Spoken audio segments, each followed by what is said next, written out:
All right, y'all, welcome. This is Agents After Hours. I am Brian with Tom and Red. Today we're talking about investing. We thought a good subject is the stuff we talk about on a daily basis for a lot of our clients is trying to understand where the market has been, where it's going, and what to pay attention to now to what to take advantage of later. And this kind of came up because we were at an event earlier. We were talking about an investment that Tom's got coming up, and that just kind of spurred a conversation about just basic stuff. So I guess the first thing to talk about where the market is. Tom, you do a lot more investing than most of us. Why don't you at least lead on this particular transaction or some version of it that you can repeat to the public, and we'll chime in for a minute. Are you talking about the Big Bear deal? Yeah, the Big Bear deal. So I'm sorry, this is kind of focused on Southern California, so we'll stay there. It's inside of California, Southern California. We're going to talk about what we've got here and what we've been working on, but the market's changing quite a bit. We thought we'd at least allow some guidance on what we see coming so you can make better decisions, so everybody can. So yeah. Tell us about that deal. Let's talk a little bit about investing and kind of mindset and kind of approach to that. Okay. I'll start off. I'll just give the background. I really started my investing journey about 3 years ago when I, finally decided I've sold enough properties to other people. I should probably start doing this myself. So that's when I started kind of out in the desert. That's all I could afford, buying kind of smaller unit, 2-3 unit kind of buildings. So that over the course of 3 years, I got up to about 24 units altogether. And it's constantly a process, obviously, on kind of maintaining those, raising the rents and keeping them kind of profitable. But I think the most important thing to kind of nail on the head here is that investing in Orange County is not about cash flow. I think mostly in general, it's not about cash flow, real estate investing. It's about, in my opinion, forced appreciation. So it's about buying a property, adding value, whether that's managing it better, fixing it up, doing the things you need to do to raise the actual value of the property from where you bought it to where a market price would be. So in my opinion, that's the only way to, especially if you're young and you can continue to do this over and over again, that's the way you should be doing. You shouldn't buy and hold and just hope that the market's going to go up. It's just not going to do that. So that's in Orange County. The argument there is, I also in Texas. I mean, if you're buying a single family house for $90,000 and you raise the rents and now you're making $1,000 on it or something, which is nice cash flow. It sounds like. The air conditioning unit goes out and then all of a sudden you got to pay for that. The cash flow is really not there on those either. You're not, but I mean, if you're living here in Orange County and you're expecting to have $100 net cash flow out of that Texas unit, what is that going to do you? I mean, that buys you your Starbucks for the week or something. Yeah. Right. So there's no point. I feel there's no point doing that. So either you're an active real estate investor, and you're doing forced appreciation, value add projects, which are increasing the values of the properties, and you're doing this over and over again. Or if you're a real estate investor and you're not actively doing this, give your money to somebody in the industry who is doing that and expect a return on your money. So whether that's it's called syndication, we can go a lot deeper into that, but in those scenarios, the person investing the money could be about 8% return on their money. And then maybe a 2x return over 3 or 5 years, something like that. So that's very high level how I feel about investing. But what about now? What's going on today in the marketplace? What you want to be investing in, or what's your where the market was, where it's going? I mean, so Airbnbs were a hot topic for a period of time. Like 10 years ago, everyone accidentally jumped into money. Like they all became gurus overnight. I figured this thing out. Printed a few bucks, right? Well, right, but 10 years ago, the market was just barely starting this roller coaster, and everyone jumped in. It was like suddenly anybody who did anything was suddenly so successful that they were teaching other people. Like the flipping people, I'm teaching you how to do that, even though they're just riding the wave of the economy, right. And Airbnbs too. But I mean, in the last, in the last 12 months, I saw a bunch of Airbnb like guru ads on Instagram and social media. Right. And then now I don't see any. Like they're just like kind of gone. And it's like a lot of them are even shifting their focus completely to like buying miniature motels and converting those because they have a license for hospitality and the cities are cracking down on the tax revenue they're losing. Right, right. Well, I mean, let's look at Airbnb. Airbnbs, I mean, about 2, 3 years ago, you could buy an Airbnb anywhere, take some pictures with your camera phone and Yeah. throw it up. I mean, let's use Big Bear as an example. I mean, that's people were doing this left and right, and Joshua Tree, obviously there too. And they were putting a coat of paint on an old house and throwing up an Airbnb and making Putting some retro furniture in. and they were making Suckers 20 Instagram to 30 delight. 20, 30, 50% returns on their money. Obviously, the market got a lot more competitive, and it's obviously you can't do that anymore, right? So Right. it's a completely different market. I still like Airbnb as a market. We just with the group we just closed on a 5-unit boutique hotel in Big Bear. But you bought the hotel, not the 3 neighborhood houses. Right, but still, general concept we like. It's going to be an Airbnb VRBO. It's got its own website to kind of do everything. I like vacation rentals as a sector. I like it as a market. I like the fact that you can. It's looking at it from an investment perspective. It's not just a real estate. It's also a business that you can improve. Sure. So you're improving both of those at the same time. You're actually leveraging your money a lot more, and you can increase a lot more value for it. So where were we? Airbnbs. Yeah, we're talking about where that market was on Airbnbs versus where, like, if you're investing today, you wouldn't tell people to go buy single family houses in Irvine and do Airbnbs. Yeah, but why would? in Orange County. Right, because Well, what? Diego and I just closed on a transaction for his buddy, Rick. Now, that guy has a very creative way of doing his Airbnbs here in North Tustin, unincorporated. Oh, okay. No restrictions, no city ordinance, no nothing of that nature that will hold him back from it. Yeah. He was showing me how his other unit that he already has, and he's been operating for 14 months now. This weekend coming up, he's getting 10 grand. That's just for so the weekend. wild to me. I heard he was getting some amazing numbers. Do you remember the numbers on what he was? He's averaging at the low side 13,000 a month, and on the high side 23,000 a month. Of one house. Is Off of one house. that because there's just you can't go to any other city? Is It's- it bottlenecked where you can go? No, that's the thing. It's not bottleneck. Because It's not Irvine you saturated. can't, Costa Mesa you can't. I mean, Anaheim you really can't. Santa Ana you could. Could, but I mean, is it because there's almost no places you can really go as Well, much anymore? The way he Orange explained County is it, very, very limited on Right. So what makes his numbers so high? well, the way he explained it to me, and it's very logical, and his perspective is, people that have a family and they want to travel down here to like Disneyland or any amusement park here in Orange County, they even want to come out to Honda Center, big events coming up. They don't want to rent in a hotel and have 3 rooms side by side, have no connection with the family, have to go out, eat every night, not have a kitchen. All of his Yeah, I properties agree. have a pool. So he finds ones with a pool. Yeah. All of his properties have to have a pool, puts heaters in the pools, prepares them to actually pretty much target that sector of the market. It's not stupid. I actually sold one in Costa Mesa. She sold it because Costa Mesa outlawed them, Correct. and she had actually all those things. She had killed this place in hospitality. Had a pool. She did everything for hospitality, and then Costa Mesa said no more short-term rentals. Yeah. But I mean, North Tustin That's is why not you want to saturated. be in markets that already have the regulations in Correct. place. Yeah. Like that house. I mean, Oh, yeah. North Well, Tustin. no, playing a well, it's dangerous unincorporated. game. It's unincorporated, but I mean, who knows? They'll County could come in and say we don't like it either. County doesn't care. County says you For guys now. can do it for as long as you need, and if you get the license, you'll be grandfathered in. Or if you don't get the license, you won't be, and you Correct. gotta But a go. lot of people that are not getting the license, which he is, that's where they're having issues. How much was the house he got? 1.2 and 1.6. He bought 2. He's on his third. So we got him in escrow at 1.2. We're in escrow right now on another one for 1.674. And the other one he bought with Diego, I think, was 1.1.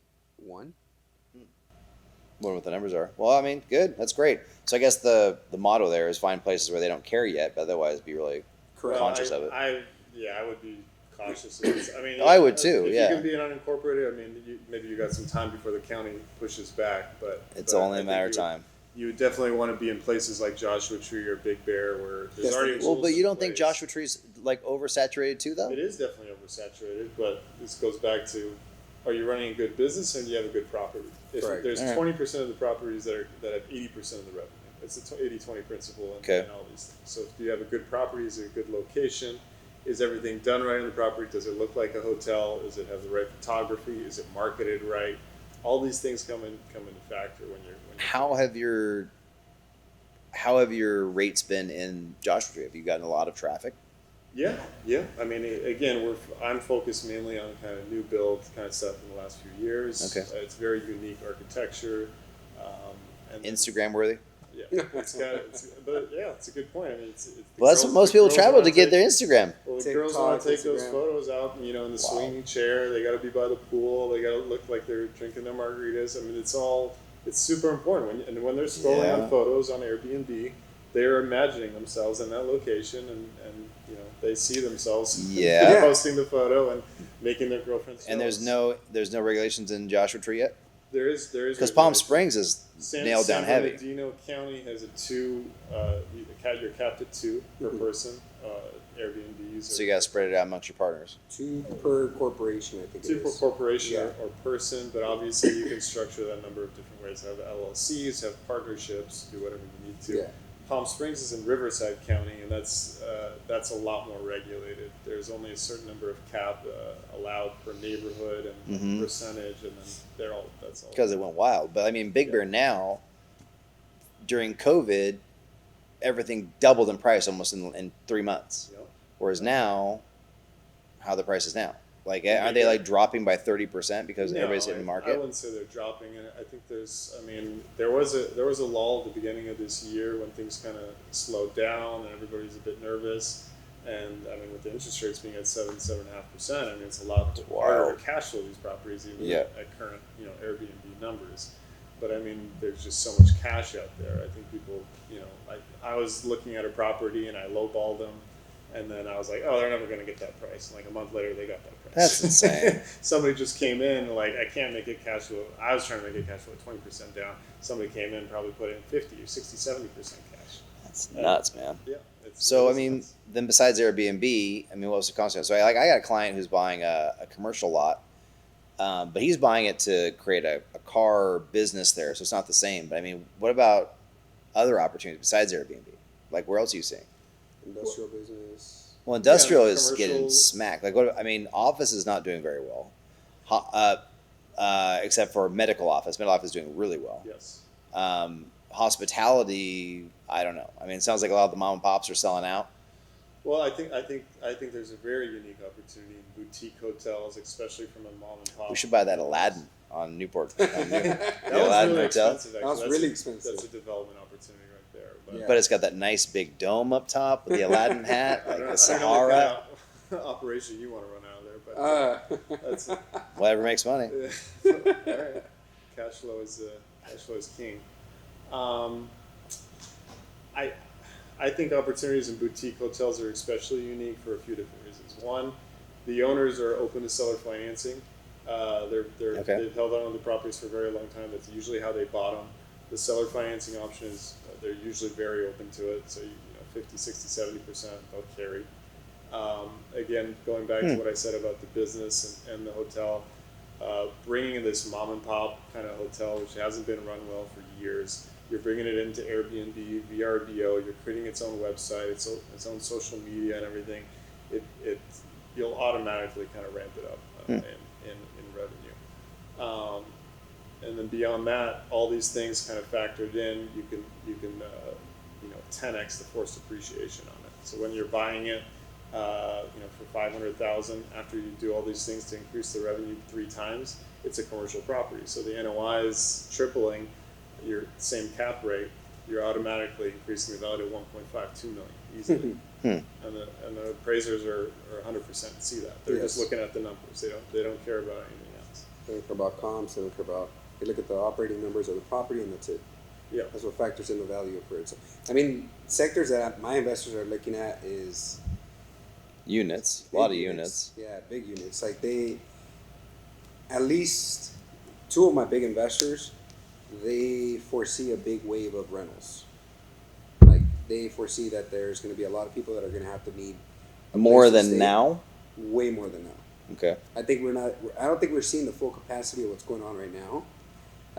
So with them, they're trying to do primarily value add. So we're looking at dilapidated, rundown, beat up, but still in good location. great location, but not properly managed. Apartment units, multi-units, multi-family units, anything in that particular sector of the business, they're gobbling it up. I mean, you think about it, right now construction slowed down and interest rates went up. Yep. We were already at a housing shortage before this. Before, yeah. There's not enough housing here in Orange County and anywhere in this area. Riverside, I mean, I was just looking at an article on CoStar, the rents have gone up. They're starting to pick back up in I've seen rent Orange reductions here. I've seen rent reductions in Orange County. Like people not getting their number and have to drop price. In Orange County, it just today I saw an article that rents are starting to tick up again. Yeah. But yeah, Riverside is. I think it just depends on the sector that you're in, and there's some unrealistic people that put their numbers up there That's true. very, very high, expecting to get the world. I mean, my business partner has a unit right here in the Bradfords in Santa Ana by MacArthur Yep. Fundamental. I told him, I said, dude, put it up for 4,000. He's like, you're crazy. Like that's an insane number. It's a 3-bedroom, 2-bath, Yeah. fully decked out place, beautiful.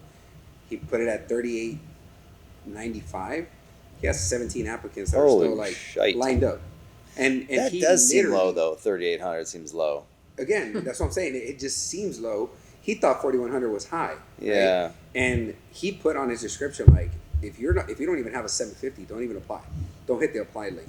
And they're like, And well, it- let's see. Careful on that. I know, but he's not managed by me, so he's doing it on his own. Yeah. But it's discrimination. I know that part. But No redlining. he was saying, literally, it was a list of people that had just sold their property or sitting on cash and are going to be repositioning themselves so that when the stupid. market shifts, Yeah. they're going to have enough capital to move into the area that they're going to move into. Interesting.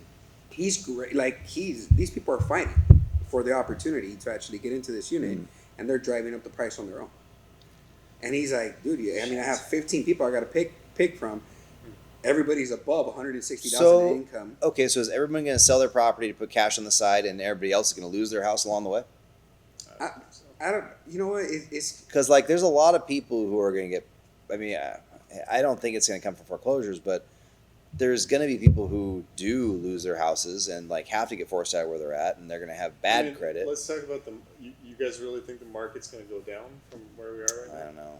Like I don't know. We need more inventory for that to happen. Exactly. So there's no inventory. Yeah, I it's mean, tough. how come prices can't go But down? I also can't fathom things staying where they're at either, because it's just it's just We're not at 7.5% affordable. interest rates, and the market still hasn't come down. No, I know, They but haven't we slowed just got to 7.5. There's no absorption period yet. Like people have not gotten used to the pain of it. They're like, we have to do this. If we don't do this X, if we don't do this X, I think there also is like it's staying here. Okay, I guess we can wait. well, I Like can tell you this much: the outside sectors of big inner cities are the ones that are seeing the slowdown faster. yeah, Like my listing in Paris, completely Nothing? like it's right now sold out, and we're the cheapest one on the market. Hmm. And I do that all the time to obviously attract more buyers to it.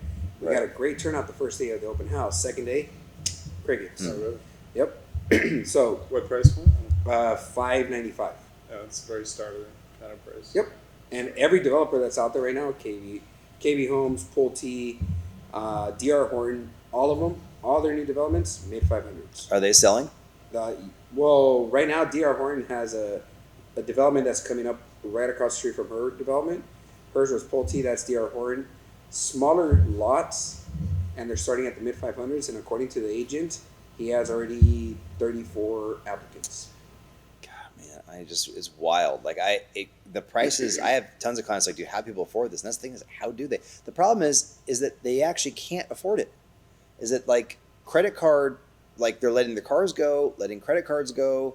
Can't afford food, but mortgage is okay. But they're letting other things go. And It's it's just always been the case in Orange County. Yeah, but it's gonna be a 50% period of your time. income's going to rent or a mortgage. Yeah, but any wobble in that, and they're going to end up spending on their credit cards to save the property until the credit cards have no more juice. The property goes next, and I'm not saying that's going to happen, but like there's a lot of numbers in the background that suggest that like they're making the mortgage payment, but other things are getting left out because they have to make housing is first. I just don't see a lot of the market getting flooded with inventory. All right, let's talk scenarios. Sometime investing. What if we've had how many banks gone out by now? How many banks went down? 4 4 banks have gone down. And why did they go down? bad management of money. And Bad what was the bad investments, management? Cryptocurrencies, Investing bad in investment. money market, like their own CDs that they Yeah. couldn't refund. Yep. What if everybody goes for these 5% returns on their own banks and they can't cover their own losses and all the banks go out of business and there's no one to lend? That's not a real estate problem. That's just a. That's a horrible lending economic- problem where you cannot borrow. Yeah. If you cannot borrow, you cannot buy. If you cannot buy, they're on the market and no one can take them. Yeah. That will deplete the market. That will give a lot of opportunity for cash buyers and cash. Correct, which investors. would drive the price down. Yeah. There are scenarios at which the market will change. And I'm saying it's not going to come from real estate. The problem is going to come from some other sector. Sure. And the reason why I say that is because in the mortgage meltdown, everyone is watching the mortgages now. They're like, oh, this is going to start foreclosing here. Yeah. Like everybody's watching that. Like the last time they did this, the problem that happened in 2008, that problem started 30 years before that when some random guy said, you know what? Let's start bundling these things together. Then we'll create a package of these and we'll sell them off that way. That guy was viewed as brilliant when that happened. And you can watch The Big Short. It's not stupid. Like it was like, dude, that guy probably was smart. But that problem got created then. And then like that snowball grew into the point it took out a small town in Switzerland. Yeah. And the thing is that right now we have similar stuff in different areas, but they're not the areas we're paying attention to. We're paying attention to mortgages. The problem there was that massive influx of inventory came on the market. It did because you could not get financing. Right. Correct. Right. Same point. If the banks do not have money, they cannot lend you any. I could agree with him on that part because right now I'm having issues with one escrow where the association has one lawsuit. Like it's one litigation. One lawsuit. So that That's all. eliminates That- FHA or It eliminates everything in lending. Every And government that- loan. every Government kind of loan. Government loan. Any government loan, Yeah. non-QM loan, they could go in there and obviously, but they're going to gouge it on the interest rate. They're going to gouge it on the insurance. They're going to gouge it on everything Yeah. else. I remember back in the days when, like, oh, it's just one apartment. Who cares? Go ahead. You know, it's like there's lend it, fund it. Who cares? It's not gonna catastrophically collapse the association or cause any ripple effects or not make the whole complex financeable. Right. Right now with lending, he's 100% correct. I'll give you another scenario. Florida. My brother and I bought a place in Florida back during their previous boom, and Florida did something very, very unique because they wanted investment capital to come in. They would offer, if you bought this, we'll pay for 12 months of HOA payments. You make no payments for 12 months of the HOA. And then the developers left town and didn't pay the HOA. Oh. And so there's litigation on so many condominiums in Florida. No government-backed securities would lend in Florida. Correct. So the market plummeted in Florida because you couldn't get loans on it. And my brother and I mean, we made the mistake of not getting out of it fast enough. We didn't know. We didn't see it. So we ate that one. But the point is, like, they wouldn't do it because banks would not lend to these HOAs. Yeah, and going back to the foreclosures, I'm also dealing with a client who was in foreclosure because he got wrong information from his attorney. Excuse me. He went into foreclosure for 1 month. He had over 790 calls in one day from people offering him to get him out of the foreclosure. Buy him out. Pay him out. And it wasn't even like one phone call. He literally said he grabbed his phone, threw it in the trash, Dunked it in the water. walked away, went to Verizon, and got himself a new line. I He just said, "I'm totally gonna get change it. my whole entire Totally life." get it. It's like, I don't care. It's like on the first day that thing recorded an NOD, notice of default, boom. that just tells That you actually, there's a lot yep. of I was about to Yeah. say, like, I get the other side of the coin. Then it's like There's a lot banks of don't lend, cash. some will buy cash, There's a lot and of cash sitting but on the all side. that has to do with public opinion of the market. See, because like if the market thinks, oh, this is all bad, not many people are going to call you. If they call you, they're going to call you. But yeah, They're going to offer you very little Yeah. because here's the public opinion is the market is strong. Yes. No one on the news is talking about problems. I have not heard one news story about 4 banks going out of business. Watch your pocketbook. Because there's a lot of outside issues going on. Right, but they're not talking about the financial issues. No. And they're not talking about, hey, you guys should probably be careful. XYZ Bank, YZZ Bank, Banana Bank, all these people have gone out of business. I like to invest in bananas. I do. Chiquita's got some good product. But the point is, like, they don't talk about. They talk about more social issues than economic issues and food problems and gas problems, and all these problems are starting to stack up. And so, yes, I agree that there could be an outside. See, every time that you're not looking at, it's the shell you're not looking at. It's got the bean under it. You know that game. Yes. It's the one you're not watching. And the thing is, the problem we're going to have is not going to come from mortgages. No. It's going to come from an auxiliary source of money that gets cut off, and you didn't even see it coming. Well, but I mean, there's a lot of pent up frustration. People are managing to actually keep their payments on their high balance credit cards. They're managing to now fall back. we're highest in debt now than we've ever been in history. Correct. Now, today was a huge thing that hasn't even came out What? yet big on the public. What? Wells Fargo got breached. All of Wells Fargo got their information breached. So right now, you got to be monitoring your Wells Fargo God accounts dang it. to make sure That's that they're, yeah, dude. My business partner, his business account, he went in there and he's like, dude, there's $18,000 gone. Like, where do we pay? Shut for the so front much door. Yeah. Well, the good news is that I have a So CD. they're going to start sending out notifications, which No, obviously that's going to I'm be a good so ripple far. All right, I'm good. Your So money's yeah, there? I'm good. yeah, his I have account. 6 accounts there. So. The crazy part is Wanna get these your phone? people are very smart. So whoever hacked Wells Fargo, they didn't hack it for the reasons that most people thought. They're hacking it for images of previous checks that were cashed out, and they're going out there and making checks, forging the signature, cashing out checks. Huh. So they cashed out I have not written a single check from Wells Fargo. $18,000 from his account, and he was able to catch it. And Wells Fargo was like, "We're gonna switch your whole bank account to something else," which is a huge inconvenience for business. But the So you're reason I saying bring this up, you got fraud or? yeah, fraud. But the reason I bring this up is this is going to be a huge news. Like it's gonna start causing some little bit of a Should ripple. probably short Wells Fargo today. That's exactly what I said. It's like, oh, dude, when he called me, I was like, Wells Fargo is going to be around for a while, but But still short I'm them not for a saying- couple days. yeah, I'm not saying they're not going to be around for a while. It's just a matter of perception. what he's saying, that there's going to be an outside factor because Public opinion steers Yes. everything. Like the fact, like it's what. Okay, so I'll give you a perfect example, right? So, when COVID started, I can't even. It's hard to shake the imagery of people wrestling for toilet paper. In pavilions in Newport Coast. It's really, really hard to drop that image. And so it is sad. It really is sad watching two old ladies scuffle for paper towels and beans. But everybody thought like the world was coming to an end. Okay, so that's not a real estate thing, but here's what happened in real estate. The next day, week, 2 weeks, every short-term rental went on sale. Everything in Big Bear was on sale, and you could have picked it up at 80 cents on the dollar for sure. And then in less than 12 months, they all doubled in value because what happened was everyone was told this shit is burning down. You need to get out. Well, they won't do that now. They won't do that. And by the way, even though it is actually really not good, they won't say it. And they won't say it because they don't want to cause a panic. In 2007, when people were making a run on the banks of Washington Mutual and Countrywide, they said, Sheesh. like they're making a run on the banks to pull their cash out where banks don't carry cash. Countrywide, yeah, sorry. And that is exactly what happened to Silicon Valley Bank. And I have no idea about the other banks, but Silicon Valley Bank dropped. I'm sorry, that's not true. They didn't make a run on the bank, but no, they tried to make a run on the I'm sorry, bank. they couldn't because the money was invested. Yep. And so they had to liquidate their company to pay people back, and they had not enough money in the bank. Right. So that's how the banks. government covered everyone. They did, That's a very good point right there, which is a big factor. and a problem. It's a huge problem, The and it's government will print its way out of it. Well, it's but that kinda like means you're- that there's nothing to be accountable for.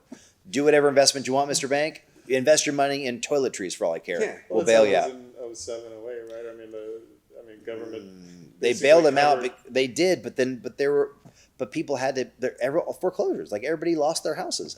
So many Yeah, people lost that's their homes, and it reset the market. They're not going to allow the reset to happen unless there is a major problem coming from left field that no one's watching. You can't bail everyone out. If you bail everyone out, the U.S. dollar is going to zero. So all the U.S. securities that people are investing in, those mortgage-backed bonds, gone. which is interesting to me because even the biggest investor I always follow is Warren Buffett. He took all of his stocks out of banks and put them into home developers. Yeah. So I agree with you 100%. There's going to be an outside factor. Loans right now are being covered in so many different angles. You cannot get a loan if you cannot prove where your money's coming from, if you cannot justify how much income you have, your debt to income ratios are off. If they see or even smell that you had a bankruptcy or I better not smell your delinquency. bankruptcy. Smell your damn bank. I smell your. Oh, buddy.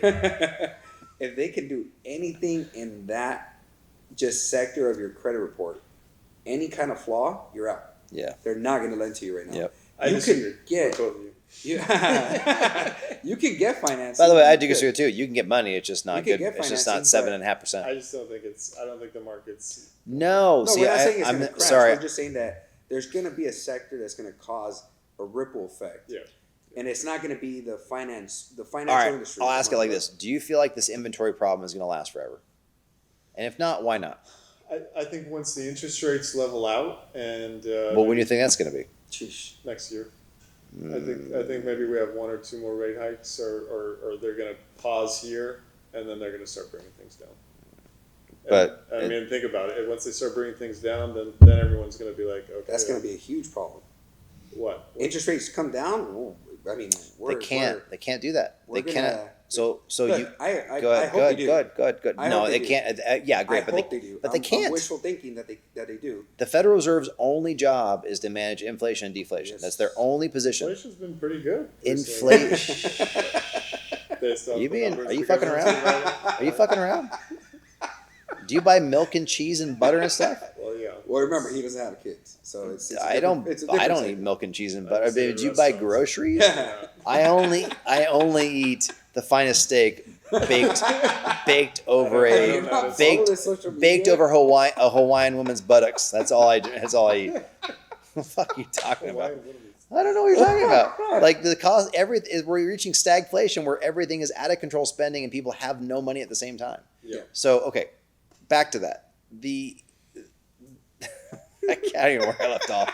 I don't know. What's that. I honestly think that if interest rates come down to a point, Oh, that's where right. Yeah, they can't. it's even Remotely reasonable. if it goes down to 5. What What are we're properties going effed to be worth? again. That's what I'm I saying. mean, what are That's properties why it gonna be won't do worth? that. It can't. If you And again, it's like it's You that guys got to keep in mind. I mean, California is. I mean, there's Florida, Texas. There's yes, we have Arizona. several states. Those are markets where there's a lot more inventory. There is more Things inventory. have slowed down there a lot more. again, it goes to rural areas. I mean, I reckon Okay, in the so you're sector saying here- why they would bring rates down because we don't represent the entire market? The entire government's not looking Yeah. at Southern California and our inventory. Yeah, I just think but we're going to self-implode. I mean, at what point? then that means California itself could just go into a giant deficit. Yeah, it could be. It's gone bankrupt a number of times before. Yes. Let's Newport, take this back to investing. we're talking about investing. The point is, if you're looking at stuff to invest in, you want to be paying attention to where the market is going. yes, 100%. And by the way, that was the point of all that. Yeah. No. 100%. So, go ahead. Investing. I just wanted to touch on it since we're talking about investing. Some things that agents can basically use to kind of further their investing careers. If we want to talk about, I mean, a few things that I would want to bring up is syndication. Agents can work with investors on kind of raising Yes. money to get into bigger projects. We can talk about wholesaling. If you don't have a lot of money right now, that's another way to kind of get your foot in the door in the investing kind of front. I've called every one of my investors and said, don't spend a penny, stay by the phone. Like, I don't know where things are going to be right now, but there are going to be, okay, so even if we don't take a giant shit, there will be small pockets of opportunity. There's always going to be an avenue coming up where you can like, hey, let's get in over there before that starts moving. And that's just what I think. But I have called most of my Do you investors. think any of those investors are buying? You think they completely paused right now? They're not buying anything. The investors I work with have, yeah. You don't think they're using another agent to buy something? No, I don't. I'm sorry, I don't. No, I'm not saying no. I don't because, well, you live a lot more in the commercial world. I do live a lot more in the residential world, and so in the residential world, you do kind of develop here's what we're looking for as a team concept, as opposed to if Tom can find it, cool. If not, then this guy can find it. I'm good, but I want somebody to find it. I'm looking for stuff that is specific to their desires and needs, which is different. Like specific markets or types. specific risk factors, desires, likes, dislikes. I've got guys I've invested with a bunch, and a lot of them like the flip market, and so they want something that feels like that without feeling like the market's so out of control they can't get it. And so it just depends. But no, I honestly, somebody brings them something and they do it, cool, but not actively searching it. And even if they did, by the way, I wouldn't be convinced they could find something that would whet their appetite enough to make a risk on it. Like no one can guarantee enough the market's going to not change at all. By the way, they've all been watching this. They're like, this market is not to be trusted. I'm like, I agree, unless we're talking about specific project that we're looking at that's good enough, then I agree with you. And so short answer, not really, no. Doesn't mean that somebody can't come in with some windfall item and I don't have it, but in general, they're not attempting to find anybody else because they trust the fact that I'm watching diligently everything that's going on. But as far as an agent perspective, what I would do as an agent is I call everyone who has been asking or pretending that they want to invest and say, are you still interested in investing? Tell me what you're trying to achieve in the form of return and safety. And then let me get back to you on what I think is going to happen for the next couple of years. And I would just be really... Years. Yeah, years. Crystal ball goes out that far. So you're talking about them lowering rates next year, and you don't want me to say years. I mean, in talking about you just said interest. Interest rates in general. You don't think that interest rates lower is going to change the market? Do I think that interest rates going to go lower? Don't you repeat that back to me like you didn't hear me. You said that I have crystal ball for a couple of years out, and previously you said they're going to lower the rates in a couple of years. I think so, yeah. Then you got crystal ball, do you? Got crystal ball, do you? I do. For interest rates only, though. Oh, I see. You don't think it's going to change the market when the interest rates go down? No. It's going to change. The market's exactly the same if interest rates go down. Yes. You already said previously in the statement that you thought the market would be better. Should I be on the couch? I have a very good memory for the conversation we had 5 seconds ago. It's going to be an interesting market, to say the least. It's just, I agree with him in regards to investing. Investors, I mean, we keep a pulse on the residential side a lot more than commercial, yeah. Right? I've seen a lot of flips where before they would fly. I'm talking about people that just go in there, put lipstick on a pig, put it back up on the market in 30 days, and we're done. Yep. Buyers are not that oblivious anymore. They're not that desperate. Buyers want to see actual the panic changes. has stopped a bit. Yes. They're not like worried of the fear of missing out. Tremendously stopped. It has almost halted, to be honest with you. Buyers are a lot more savvier. They understand that if they're going to go out investor buyers or retail buyers? Both. Investor buyers and retail buyers. Investor buyers aren't really much different than they just have a little bit more money. They're a little bit less. They're not buying from themselves. A little more money, and they're not buying from themselves is really the only difference between an investor buyer. Yeah, and a lot of the investors that I'm dealing with, ironically, some of them are bringing in partners for the simple reason of buying power, because the products have gone up so much. Costs for renovations have gone up so much. That's why when you said inflation, I genuinely laugh because of the simple fact of how bad it is. I've seen so much, just the cost on certain things, even flooring, just simple flooring on a house, a 1,200 square foot house. I remember it was. I mean, at one point I was getting it done with $3,700. Stuff like now you're looking at $8,400, $8,500. I mean, is that price going to come back down, or is it just going to stay there? It all depends on everything else that the economy does. I genuinely want to ask that question to, I don't know, God, hey, come down here and help me out in the future. Where are we going to be able to see that reassignment back down to I would say a most cost efficient I will tell you what I think is probably going to happen. And this happens all the time. There is a influx, the resources get spent, and there's an influx. And so what happens is the same resume, it goes through these expansions like a heartbeat where it's expands out. So previous, I just want to mention this, you said, agents. And so we do cater quite heavily to how to give advice to agents, but you kind of have to start becoming a divining rod or a town crier of here's what's coming, guys. Here's what I see. Here's what's going on. Like, for instance, we do a call every morning, 8:30, that's open to the public and to our people. And so an article popped out and said, we have the lowest foreclosure, lowest payment delinquency rates in 40 years right now. Yes. 40 years, since 1979 when they started tracking the number, we have the lowest ever right now, according to the article. According to the article. But 2 days ago, if you asked me, I would say, no, I don't think that's probably true. Why? Because everyone is looking at this thing from perspective of stuff's got to get weird. Yeah. And so you think that must be the case, but they're no, actually the payments are fine. But if you look at things like cars, people are just letting them go. Why? Because they bought them during COVID. They have no interest in making the payments. They let them go. And we had a whole conversation about this. And by the way, automobiles seem to be historically a precursor to payments of mortgages. So anyways, my point is you got to kind of start becoming this person that has a lot of information that people can at least hear you talk about, and you can explain to them, here's why I think the opportunity may come in this direction, and here's why I think that. And it should at least make some logical sense. I like to think that we talk about is I don't know, but like I try to pay attention to things because in '08 I didn't see it coming, and I thought I was relatively smart. I'm like, God, I feel like an idiot. Like I didn't watch. I knew this was bad. Why couldn't I see that it was as bad as it was? Like I saw that. Too much money. Yeah. Well, no, but still, like it's. I mean, actually, I didn't. I was huge on customer service. Then I didn't. I wasn't trying to push everybody in negams and like subprimes. I just wasn't. I wasn't, and so I just didn't like it. I liked service, and so. But anyways, but we saw it. Yeah. Why didn't we call it out better? Because the reason I left is because of what I was seeing at the firm that I was part of in the lending side, when they just started signing for just adding. But anybody on my the point is that loan. why couldn't we see that was a market tactic across the world? We did like this thing's gonna fucking die. Yeah, it's I know that's what I'm saying. Why couldn't we see that? And that's so that's the thing I try to talk about now. Aside from that fact, I always like to reflect on what's going on with the whole economy as a whole.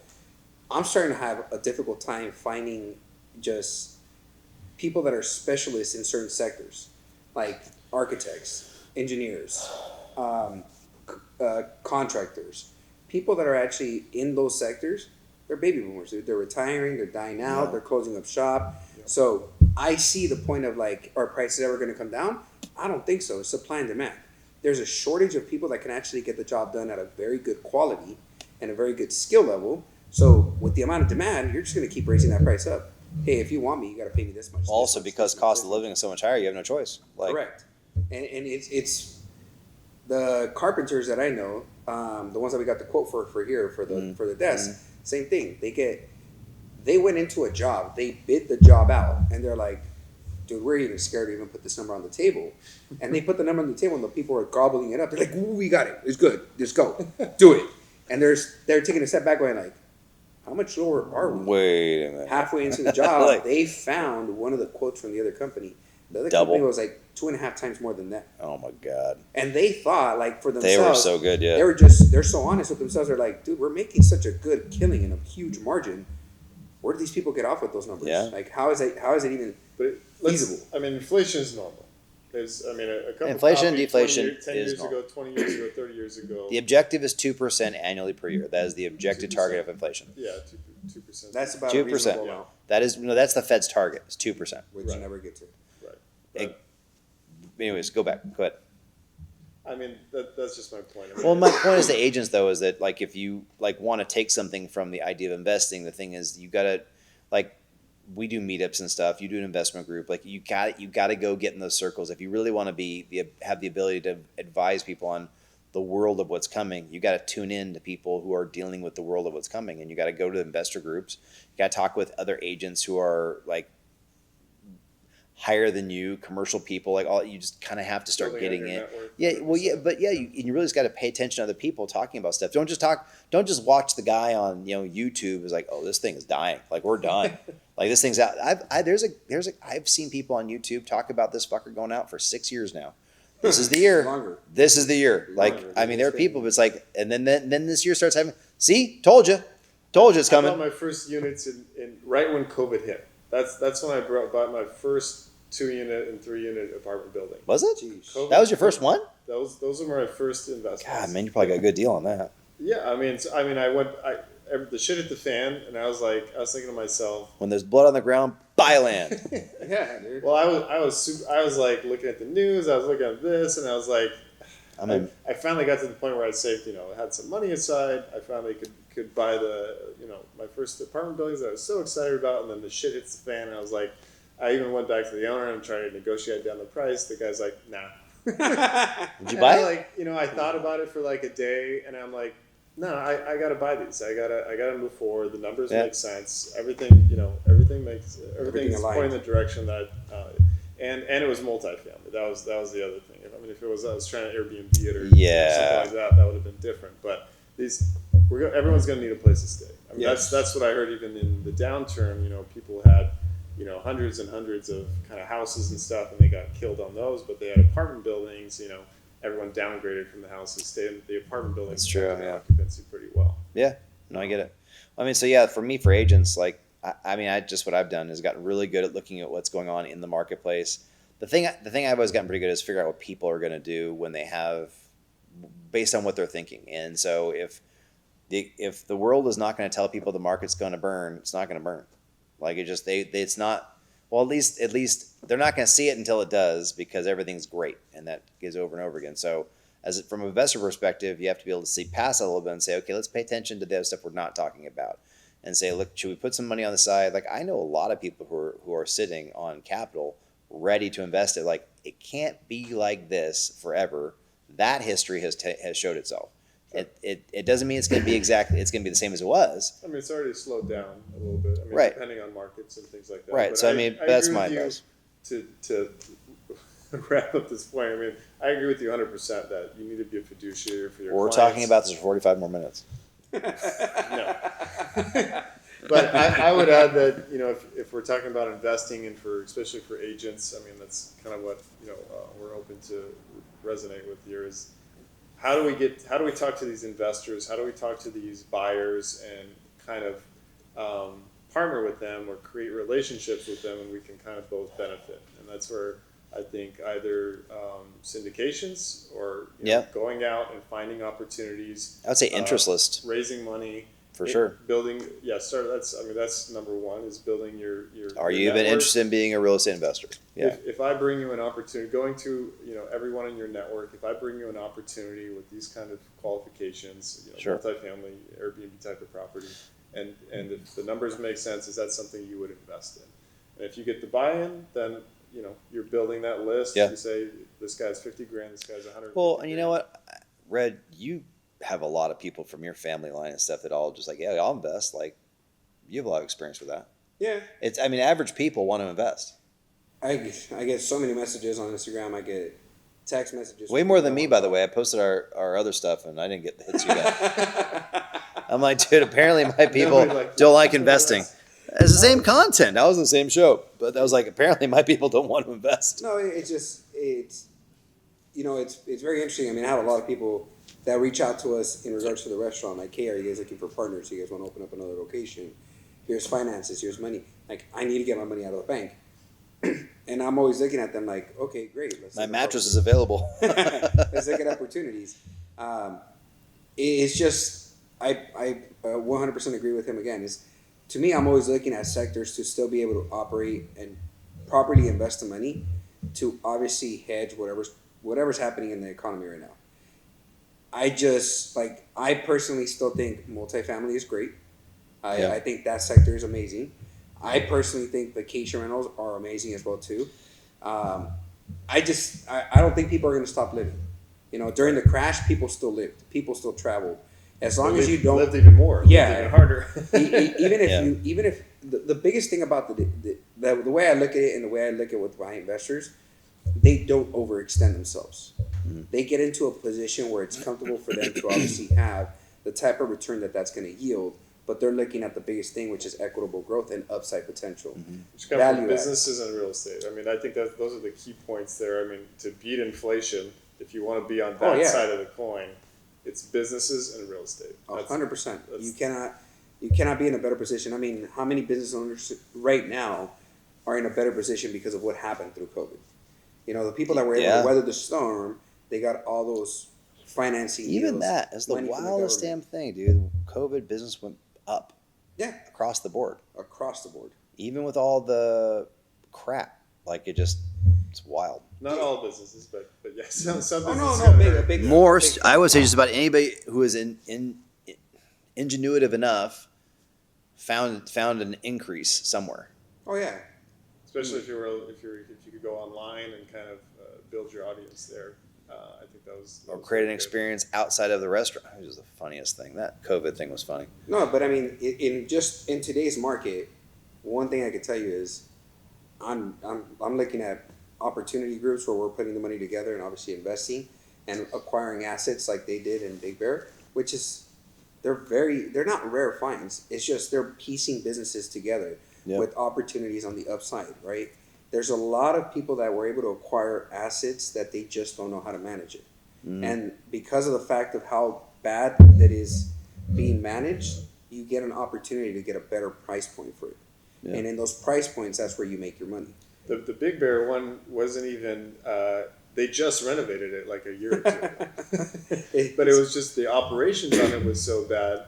They weren't doing the things that they needed to be doing online, and they didn't have a local presence in there. That's So, wild. Yeah, so that's where all the opportunity was. In the last week, we were full of bookings, and they hadn't been booked like the last 2 or 3 months. How do you do that in a second home market like that? Oh, well, that's look, right. It's just and wild. we could go back to the same question that I can ask myself in regards to North Tustin. I've sold properties there.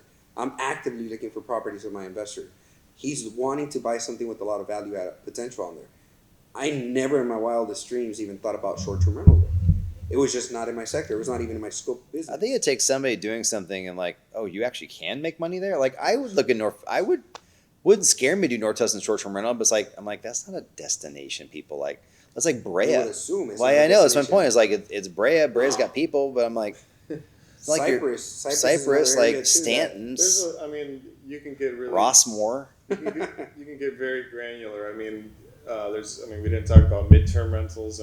Yes. Places next to hospitals and kind of college towns and things like that. There's lots of people who stay, traveling nurses, contractors. They stay typically for on a 3 month. There's a website called Furnish Finder. Yep. And you can That's right. you can build you can essentially have you're somewhere between a short term rental and a long term rental on kind of the number of dollars you're collecting there, but that's a whole nother market you can target. There's lots of different kind of sectors and all this. But. So pinning this thing down for our real estate peeps, what's your best advice to work with our clients?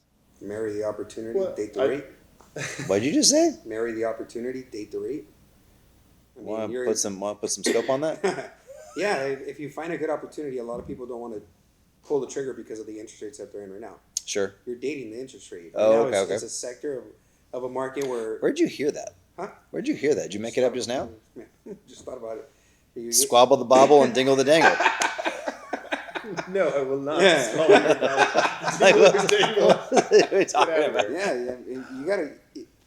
Jingo One jango. thing I could go back from my personal portfolio is I regret selling each and every property that I flipped. I 100%. I've got a few, dude. I was like, oh god, that was so stupid. Dude, there's one where it's right here by Casa Santiago in Santa Ana.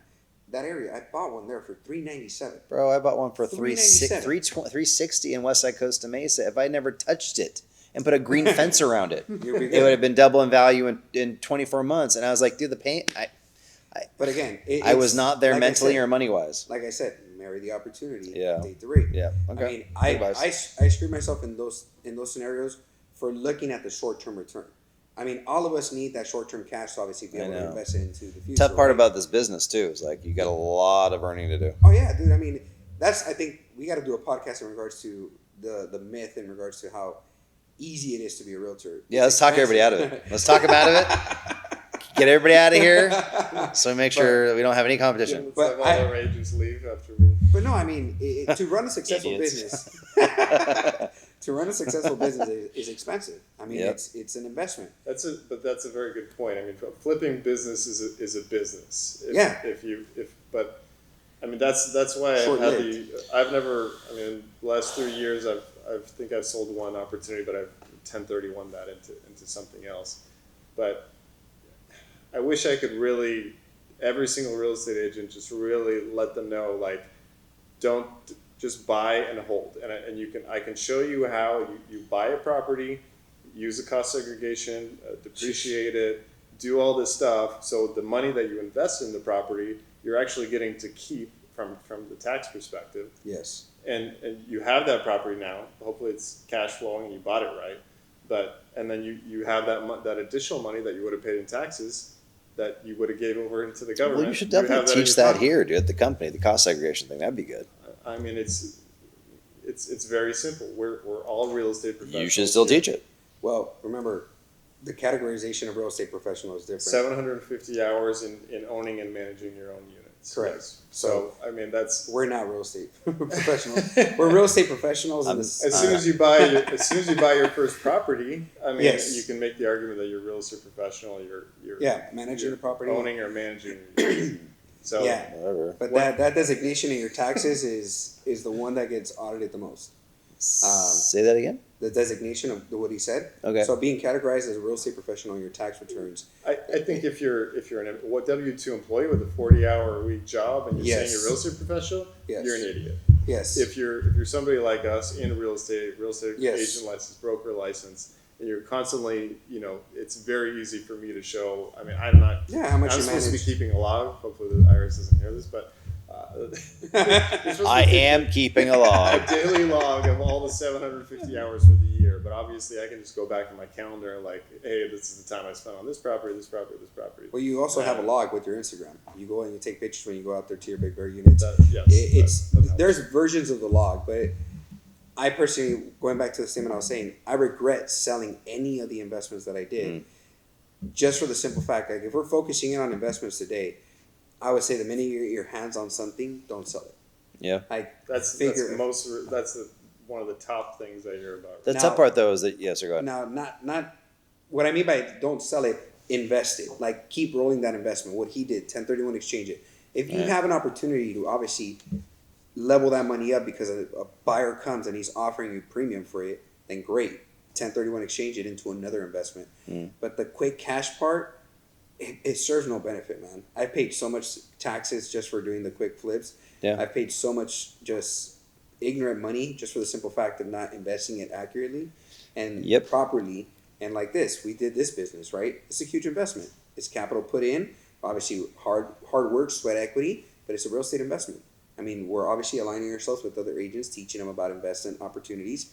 The biggest sector that I'm looking at right now is creative financing, multi-units, and business. Like those three sectors right there are just. That's going to help you beat inflation. I mean, 100%. Yes. People who have investments there are not worried about the $10 milk gallon. Unless they got a lot of kids, bro. They're eating Poor that kids. sushi Lot off of that kids. Hawaiian dancer's butt, right? What are you talking about? Weird. Weird. I don't know where that came from. whatever kind of. Pacific I only Islander drink dancer. hot pokey off of a stewardess's abs. We were talking. Yeah, but no, it's those sectors. I agree with you, Tom. I mean, the money that's going to be coming in from just those sectors. I mean, Diego has really good relationships and good friends with.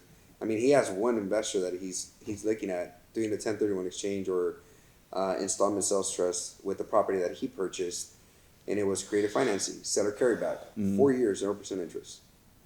Wild. And it's opportunities. Like you're going out there, you're talking. I'm telling you, seller carry on businesses and commercial real estate, especially boutique hotels, because they're very open to it. There's just so many advantages of on seller financing. They're not, it doesn't add up against your other loans. Nope. Doesn't affect Especially your right now. business. I mean, 7.5%. Yeah, you'll never see it on the balance sheet or the credit report. The ones we negotiate, their interest rate's always below the market rate. Everything I negotiate is well below 7.5% or whatever it is right now. And just the fact that it doesn't have to be collateralized against the property. I mean, or against you. I mean, if you screw up that badly, here's the property. Yeah, exactly. Yeah, no, I get that. I mean, and you can also get away with putting less down. Let's say, 5%. I mean, maybe you don't get away with it all the time, but let's say 10% down. If there's no representation on the other side, you probably would get away with it. Yeah, low money down, lower interest rates, and maybe I'll do interest only for the first 2 or 3 years, and in that time period, I can do everything I need to completely add the value. Hopefully, again, I don't have my crystal ball. I don't know what the interest rates are going to be. No. You said you had one. Can we agree in 3 years the interest rates are going to be lower, though? I would hope so. Yeah. I mean, I would hope so. I would hope so, too. Right. But, I would say... Would you say 90%? Very, very close. Yeah, because, even the last thing went through, it took about 3 years. So even if they went every down cycle. I mean, the down cycle is like 2 to 3 years, yeah. So max. I would say so. Max 2-3 years. I mean, it's usually like every cycle is getting broken right now. Yeah. This is a 100-year cycle, so we'll see what happens. Every cycle is getting broken. I mean, how many times do we have the downturn or the reset? Right. It's supposed to be every 10, 12 years? Yeah, but this is theoretically a 100-year cycle on a major economy, so we'll see. Correct.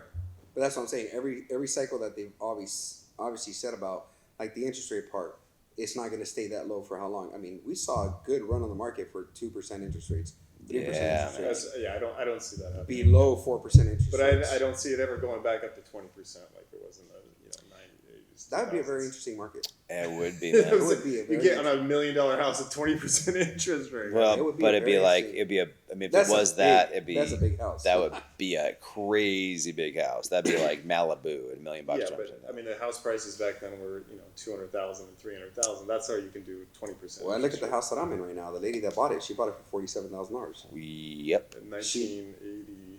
1965. Jesus. Fudge. She bought it for $49,000, Wow, that's impressive. and she's God, held that's it in awesome. the trust for that entire time. Yeah. And that's the one that I have that creative financing deal with. Yeah. That's But cool. again, it's just those type of scenarios. I mean, I look at that scenario and I'm thinking to myself like, cool. If when I buy things for my kids and they hold it, their kids are gonna look back and be like, dude, my grandpa bought this for $1 million and now it's worth X. Let's see. Grandpa, how much I get? How much I get? I don't want to work. I want to be I want to be YouTubing. With that logic, I mean, there's going to be no houses in probably 20 years that are under $1 million. I mean, Or no There's house none at all right now. because the corporations own them and you rent them. Yeah, there's no house right now.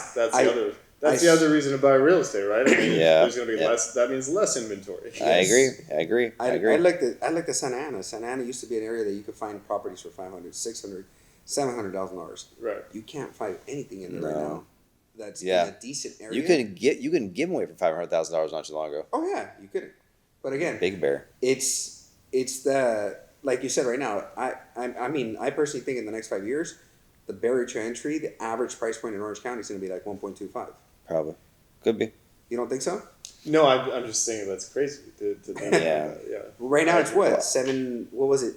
The average price point in Orange County is what 800,000. Something like that. 785, something Something like like that. It's got to be higher than that by now. Yeah. Yeah, that's Well, what I'm let's say saying. that's the case though. I mean, something like that. Yeah, but I'm saying in the next 5 years, you're not going to be under 1.25 No, Yeah. No way. easily. No way. There's just no way that you're going to be under 1.25. So invest. Get yourself. Take it back. Take it all back. Take it all back. Well, we got to wrap it Well, up somewhere. But yeah, But Bring it home, Tom. Go ahead. I just want to focus on agents and what they can do for investors. Well, I still think getting I an interest your list point together. of being, definitely a fiduciary for your clients. Yep. And really guiding them through this market. And with that reasoning, they're going to trust you. So I mean, if it's a bad market, a good market, they're always going to lean back on you. But I think my point to that too is like if you're going to be that person, you have to align with other people in a peer group who know that information. You can, like I mean, everyone in Orange County has a real estate license, right? Everyone's a realtor. Very few are trying to be a fiduciary person to investors Right. and their clientele. They're just trying to make the money because they found out their cousin's selling something, and so let's get the 3 or 4 I can. So, but if you're going to be that person, you need to be inside of an organization or with around people that are churning butter, so to speak. Like these people are actually doing it. Like this is how you know what's going on, and so being around other investors or investor like relations people is the best way to make sure you're on top of the advice coming out. Like you don't like read some random blog to get the best information what's happening out right now. So my advice would be this. My advice is get around people in a peer group who are actively involved in this world and start talking to people on a one-on-one basis about their goals for the next 5 and 10 years and what their interest is in investing. Create an interest list out of that and an appetite for it, and then keep up with them as the world changes. That'd be my investment. I like that. I'll take that a step further and just say, if you've got that network and you're reaching out to them and telling them that, hey, maybe I have opportunities. Would you be willing to invest with me? So it's like the Price and Right. When I say something, you say, "I'll do that in $1." That's right, and I win. And I win, Brian. Don't you forget it. Oh, damn, that's crazy. Go ahead, Red. No, hey, I agree with the both of you. I mean, $2. yeah, Red wins. It's. I mean, I'll take it one step even Further. from you. No, not further back. I would put my money where my mouth is. I want to actually invest into those sectors myself. I mean, I'm already investing in the residential side with the multi-unit. I'm already investing into the commercial side. I want to actually start investing in the industrial side. I think industrial is going to take off significantly. I think there's going to be a big influx of just space that is going to be needed for manufacturing. I strongly believe we're going to bring some of it back to a point Okay. where Cool. I want to buy a commercial building. Yeah, and I think you can. I mean, industrial. Industrial hotels and multifamily. Those are going to be the top three. If you All right, want cool. if you're going to Awesome. make me pick three categories. Mine, gosh, where to begin? I think there's gonna be a lot of changing in the marketplace. Like if I look at Long Beach, 100 years ago, you go downtown, all the lofts were like hay, grain, and feed buildings. Like you can see them. These concrete structures of like it says like Johnny's Toy Shop, and it's like a 5-story concrete building, and it's like that's and like or so and so steel or so and so grain, and those are now all lofts. And so I look at office space being more obsolete than today. I mean, COVID changed office space in like a period of 12 months. Like no one cares about office. Like we actually can do this from home, and it actually does work. And so I think that there's going to be some opportunity on conversion. I think it's a long Hail Mary kind of an idea, but I think that there's a lot of office spaces that will never be converted back to office because most people have figured out that they would rather work from home or abroad or something else. Plus AI is going to replace the rest of them who are not necessary. I mean, AI is a big deal for a lot of stuff. So there's going to be some long-term plays there, but I think in the short term, I always like value add. I personally, owning a design company, a staging company, like you can change the value of a property in the double digits only on its presentation. And if you can increase upgrades, and upgrades don't have to be the highest brand upgrades, it's just the decent upgrades for the price available and the look that the market is wanting, you can change the value of the property. So I like value adds in any capacity. I think hospitality value adds are good. Even industrial value adds are good. I think anything that's value add representative is a better investment than trying to get long-term money in a California market versus, if I move to South Carolina and the rents are just better, things like that. I get drips all the time. South Carolina's got houses for $400,000, $350,000. I'm like, you can get that for $2 million here. And I was like, well, that rent is probably a decent cap rate than it is here. I'm just saying that one thing. So I love rental, because I want residual income. I like that idea, but I like value add. So I think anything. That's how you make your money. You can. I love if you want value to create add. a portfolio, if you want to create wealth, that's how you do it. I mean, if you want a job and you do flipping, you can make good money, obviously, but especially in an up market. But really creating a portfolio and legacy. That's how you really do it. I mean, So that's how mine. you increasing the. I mean, this is a whole other conversation, commercial, but increasing the NOI and in looking at the cap rate is increasing that value of that property sometimes 2-10 times. Yeah. Versus in residential, you're always capped by what that neighborhood is going to do. Yep. Even if Well, you put it's gold even- sinks in there, you're still not going to go 100 or 10% over the last comp, Right. right? So, I mean, just for instance, like our office, like we got this office pretty tuned up and we still did stuff to it because we knew we could raise its political cap, its value on spiritual and influential basis. Like people really want to work in the space because it has so much energy. And so you can create energy and property through design and presentation. So that's just what I lean in on. But anyways, we good? I'm good. That was a long time. All right. We good? All right, y'all. So listen, this is our podcast. It is Agents After Hours. We kind of talk about all the stuff that we generally talk about on a daily basis and after hours. And we're trying to figure out the best things we can do the next day, next week, next month, this year on capitalizing for our clients and the agents who work here at our company. We thought we'd share it with all of you. If you care to see more, please tune in to Agents After Hours. Like, share, subscribe, all that stuff. And if you have any questions directly, you can reach out to us either in the chat or in DMs, whatever works for you. I am Brian.